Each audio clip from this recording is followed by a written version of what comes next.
I never thought much about touch until Ezra's hands wrapped around my bicep that Tuesday afternoon. The gym was mostly empty, just the usual post-lunch crowd scattered across the weight floor, and I was finishing my last set of curls when he approached. I'd seen him around for months, always polite, always keeping his distance, but there was something different in his eyes that day, something that made my stomach flip before I even understood why. I'm Marcus, and I'd been going to that gym for 3 years without incident. It was my sanctuary, the place where I could shut off my brain and just exist in my body for an hour each day. I worked in software development, spent most of my time hunched over a keyboard, so the gym was where I felt most like myself. Or at least, that's what I told myself. Looking back now, I realize I didn't really know who I was at all. Ezra was different from the start. He had this energy about him, quiet but intense, like still water that runs deeper than you expect. Dark, curly hair that he kept tied back when he worked out, olive skin that suggested Mediterranean ancestry, and these ridiculous green eyes that seemed to catch every light source in the room. He was lean where I was built, graceful where I was solid. We'd exchanged nods, the occasional, "You done with that?" when equipment was scarce, but nothing more. I'd noticed him, sure. You'd have to be blind not to. But I'd trained myself not to notice men that way. 28 years of practice had made me pretty good at it. That Tuesday changed everything. I was racking my weights when he walked over, phone in hand, that slightly nervous smile playing at the corners of his mouth. "Hey, Marcus, right?" His voice was warmer than I expected, with just a hint of an accent I couldn't place. "I know this is random, but I'm tracking my fitness progress, and I realized I don't have a good way to measure my arms. Would you mind helping me out? And maybe I could measure yours too. For reference?" It was innocent. Completely innocent. Gym bros measured each other all the time. I'd seen it happen. But something in the way he looked at me made my heart rate spike in a way that had nothing to do with the workout I'd just finished. "Yeah, sure, no problem," I heard myself say, even as every nerve ending in my body suddenly woke up and paid attention. He pulled out a fabric measuring tape from his gym bag, the kind tailors use, and I wondered briefly why he just happened to have one with him. "Flex for me," he said, and there was this moment where our eyes met and held just a fraction too long. I flexed, and he stepped closer, close enough that I could smell his deodorant, something clean and citrusy, mixed with honest sweat, close enough that I could feel the heat radiating off his body. Then, his hands were on me. Not the measuring tape first, but his hands. His fingers wrapped around my bicep, testing, exploring, and I swear to God I forgot how to breathe. "Impressive," he murmured, and his touch lingered, thumbs pressing gently against the peak of the muscle. "You've been working hard." The measuring tape came next, but by then it didn't matter. The damage was done. Every place his skin touched mine felt like it was on fire, and I was suddenly, terrifyingly aware of how much I wanted him to keep touching me. 17 inches, he said, his voice slightly husky. "That's really good." He stepped back and I could breathe again, but barely. "Your turn?" He flexed his own arm, much slimmer than mine but beautifully defined, and held it out expectantly. My hands were shaking. I told myself it was just fatigue from the workout, but I'd never been a good liar, even to myself. I wrapped my fingers around his arm the way he'd done to mine, feeling the hard curve of muscle under smooth skin, the warmth of him, the slight tremor that might have been his pulse or might have been something else entirely. The measuring tape was an afterthought. All I could focus on was the contact, the intimacy of it, the way his breathing had changed. 14.5, I managed to say, and my voice came out rougher than intended. "You're stronger than you look." "Am I?" There was a challenge in his eyes now, something playful but also serious. "Maybe you just don't know how to look." We stood there in the middle of the gym, in full view of anyone who cared to watch, and something unspoken passed between us. It felt like standing on the edge of a cliff, knowing you could either step back to safety or jump and hope like hell you'd figure out how to fly on the way down. I'd spent my entire adult life stepping back, every single time. "I should finish my workout," I said, even though I was already done. Even though what I really wanted was to keep standing there, to keep existing in that charged space between us. "Right, yeah, of course." He smiled, but there was disappointment in it. Thanks for the help. He turned to walk away, and I felt the moment slipping through my fingers like water. I'd spent so long being careful, being safe, being the guy who never took risks outside of the weight room, and suddenly I was exhausted by it, exhausted by my own cowardice. Ezra. His name felt strange in my mouth, intimate somehow, even though I'd heard other people use it. He turned back, eyebrows raised. Do you want to grab coffee sometime? Like actual coffee, not just a protein shake from the gym cafe? The smile that broke across his face was worth every moment of fear. I thought you'd never ask. How about tomorrow? There's this place near here makes incredible cappuccinos. That night, I couldn't sleep. I lay in my bed staring at the ceiling, replaying those moments over and over. The touch of his hands, the look in his eyes, the way my entire body had responded to his proximity. I'd had girlfriends before, relationships that looked right on paper, but never quite felt right in practice. I'd told myself I just hadn't found the right woman yet. I'd told myself a lot of things, but lying there in the dark, I couldn't hide from the truth anymore. The way I'd felt when Ezra touched me, the way I'd wanted more, the way I couldn't stop thinking about him, that was more real than anything I'd felt before. I was terrified. Coming out at 28 felt impossibly late. All my friends were straight, married, or getting there. My parents had been asking about grandkids for years. My whole life was built on a foundation of assumptions that were suddenly crumbling beneath me. And yet, underneath the fear was something else. Relief. Like I'd been holding my breath for years and was finally allowed to exhale. The coffee shop was one of those aggressively hip places with exposed brick and succulents on every surface. I got there first, ordered a black coffee I was too nervous to drink, and sat at a corner table where I could watch the door. When Ezra walked in, my heart did that stupid flip thing again. He was wearing a green Henley that matched his eyes and jeans that fit him perfectly, and he looked so effortlessly comfortable in his own skin that I felt a surge of envy mixed with admiration.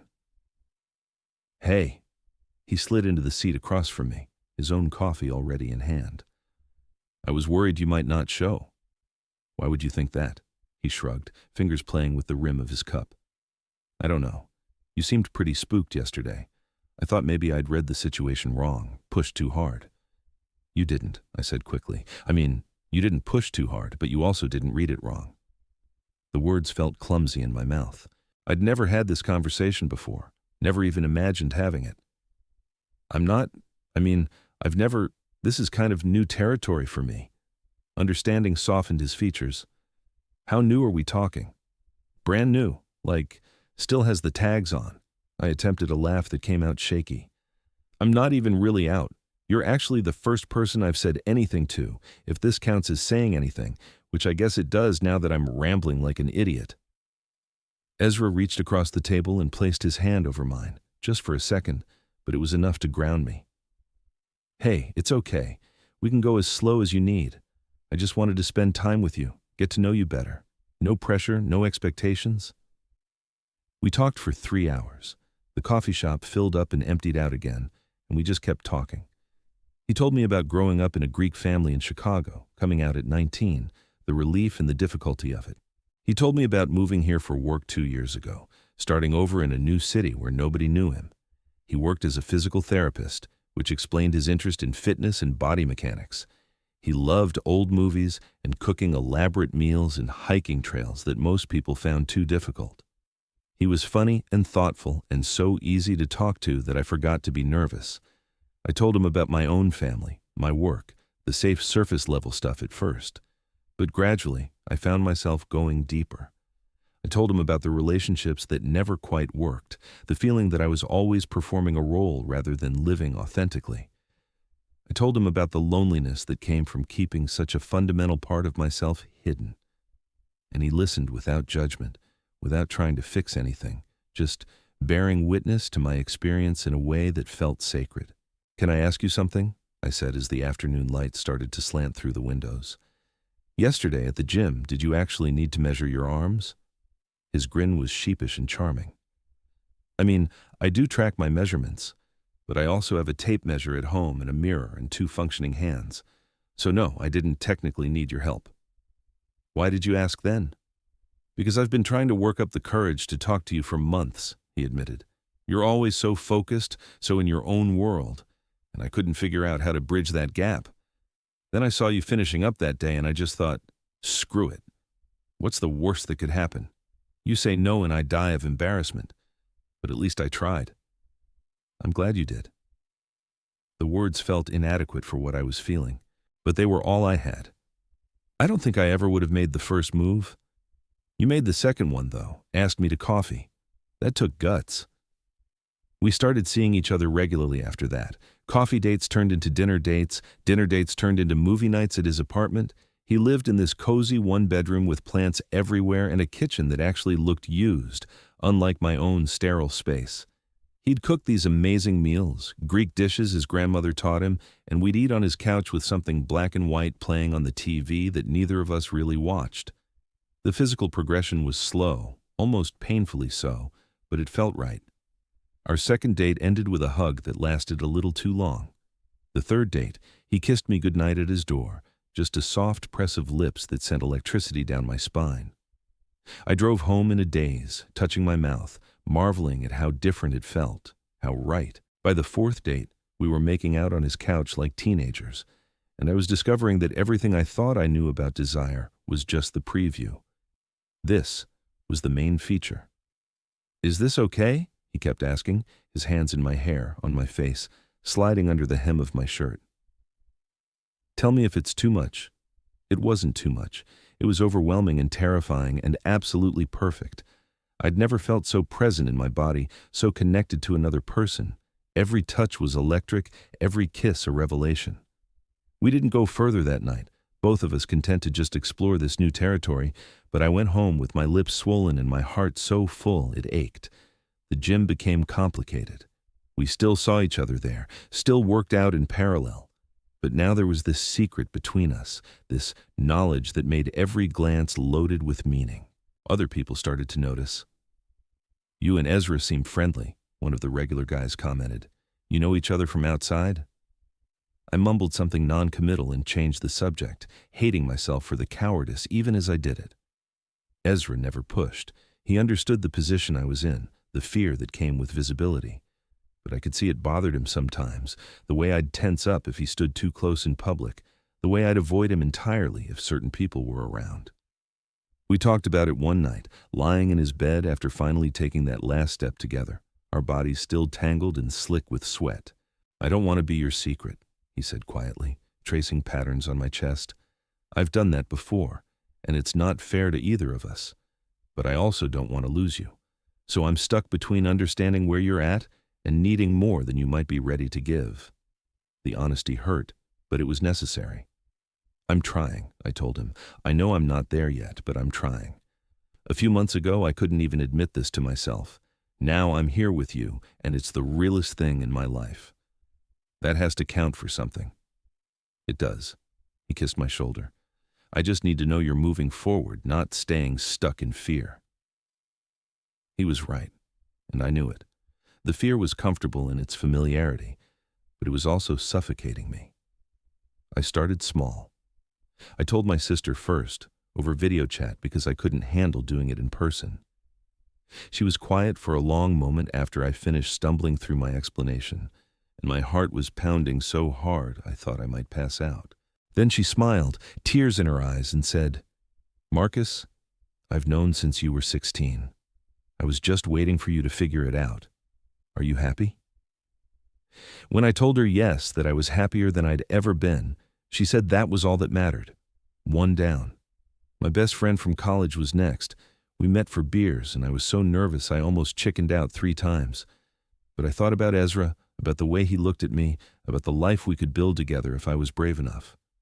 I'm seeing someone, I said. His name is Ezra. My friend blinked, processed, then grinned. Well, it's about damn time. When do I get to meet him? 2 down. Each person I told made it easier. Not easy, but easier. Some reactions were better than others. My parents struggled at first, needed time to adjust their expectations, but they came around when they saw how happy I was. A few friends drifted away, unable to reconcile this version of me with who they thought I was, and that hurt more than I expected. But the people who mattered, the ones who really knew me, they stayed. They celebrated with me. They welcomed Ezra into the fold with open arms. 6 months in, we were at the gym together on a Saturday morning. It was crowded, the weekend warriors out in force, and we were taking turns on the bench press. I'd just finished my set, and Ezra was chalking his hands, and I was watching him with this stupid smile on my face that I couldn't quite control. One of the regular guys, someone I'd been friendly with for years, walked past and said, "You two make a cute couple. Good to see you happy, man." It was casual, thrown over his shoulder like a comment about the weather, but it stopped me cold. Ezra looked at me, waiting to see how I'd react, and I realized this was it. This was the moment where I either kept hiding or I stepped fully into my truth. My heart was racing, but for the first time, it wasn't just from fear, it was also from hope. "Thanks," I called back loud enough for anyone nearby to hear. "We are pretty cute together." Ezra's face lit up like sunrise, and he crossed the small distance between us and kissed me, right there in the middle of the gym floor. It was brief, nothing scandalous, just a quick press of lips that said everything we needed to say. A few people glanced over. Most didn't even notice. The world didn't end. Lightning didn't strike. Life just continued, except now I was living it honestly. That night we went back to his apartment, to what had become our apartment over the past few months, as my stuff gradually migrated from my place to his. We cooked dinner together, his body warm against my back as he showed me the proper way to layer moussaka. We ate on the couch, with our legs tangled together, some old Hitchcock film neither of us paid attention to playing in the background. And later, in bed, with his head on my chest and his arm wrapped around my waist, I felt more at home than I ever had in my entire life. "I love you," I said into the darkness. It was the first time I'd said it to anyone romantically, and meant it with my whole heart. I should have said it sooner, but I love you. He propped himself up on one elbow, those green eyes finding mine even in the dim light. "I love you too. I've loved you since you agreed to let me measure your arms and looked at me like I'd just offered you the world." "You kind of did," I admitted. "You offered me a world where I could be myself, where I didn't have to hide. That's everything." We fell asleep like that, wrapped around each other, and I dreamed of a future that felt possible for the first time. A future with him, built on honesty and courage and the kind of love that makes you braver than you ever thought you could be. It started with a simple touch, his hands around my arms, but it opened up into something so much bigger.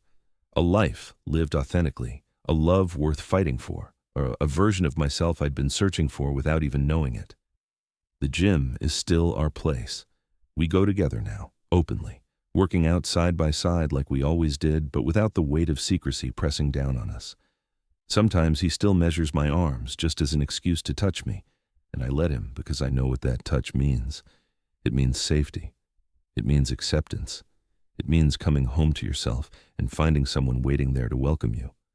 And every single time, I'm grateful for that Tuesday afternoon when he was brave enough to reach out and I was finally ready to reach back.